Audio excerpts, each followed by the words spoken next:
بسم اللہ الرحمن الرحیم صلی اللہ علیہ نبی الکریم۔ کتاب پرسکون زندگی سے استنباط 2019 اور 19 جولائی۔ کامیاب صرف خواہش پر نہیں ملا کرتی، کامیابی انسان کو صرف خواہشات پر نہیں ملا کرتی، جبکہ مثبت طریقے اپنانے سے کامیابی یقینی ہے۔ جب تک آپ اپنی مقصد پر دیوانہ ہو کر اپنی ہستی کو نہیں مٹاؤ گے تو آپ کی خواہشات بے جان ارادے کی سی ہو کر دل کی نگاہوں سے نہیں دیکھ سکے گی۔ بٹی ہوئی دلچسپیوں کو اکٹھا کر کے ایک چیز پر سمٹ آئے، یہی کامیابی کی کنجی ہے۔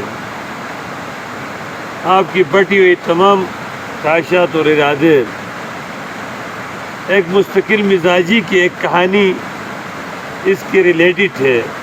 چرواہوں کے گاؤں سنٹانی میں پیدا ہونے والا ہیملٹن نے 2003 میں کیپ ٹاؤن یونیورسٹی میں دنیا کا پہلا بائی پاس آپریشن کی ڈگری لی، جس نے کسی اسکول میں کبھی بھی تعلیم حاصل نہیں کی، لیکن 30,000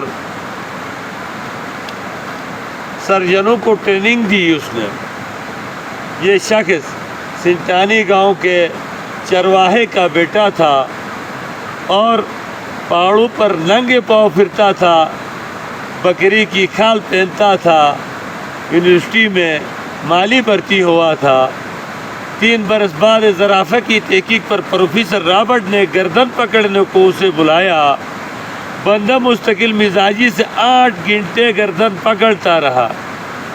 مستقل مزاجی سے متاثر ہو کر ڈاکٹر رابرٹ نے اسے نرسنگ روم میں ملازم رکھا۔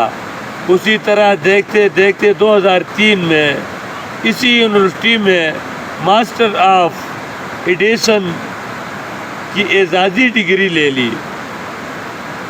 محض خواہش کا پورا ہونا مقصد نہیں، مقصد کو پانے کے لیے چھپی ہوئی صلاحیتوں کا تلاش ضروری ہے۔ لوگ آپ کی بد اخلاقی پر کبھی خاموش نہیں رہ سکتے۔ لوگ گیلی مٹی کی طرح ہوتے ہیں، جیسا سلوک کریں گے وہ ویسا کردار اپنائیں گے۔ آپ کی مصروفیت اور بدصورتی برداشت کر سکتے ہیں، مگر آپ کا رویہ کوئی برداشت نہیں کر سکتا۔ زندگی مختلف تعلقات کا نام ہے۔ انسان دنیا میں آنے سے پہلے تعلقات وجود میں آ چکے ہوتے ہیں۔ انسانی دل کو اللہ نے ایک ہی کام جس میں اس کی جلوگاہ ہو، مومن کا دل توڑنا گویا اللہ کی جلوگاہ پر حملہ کرنا ہے۔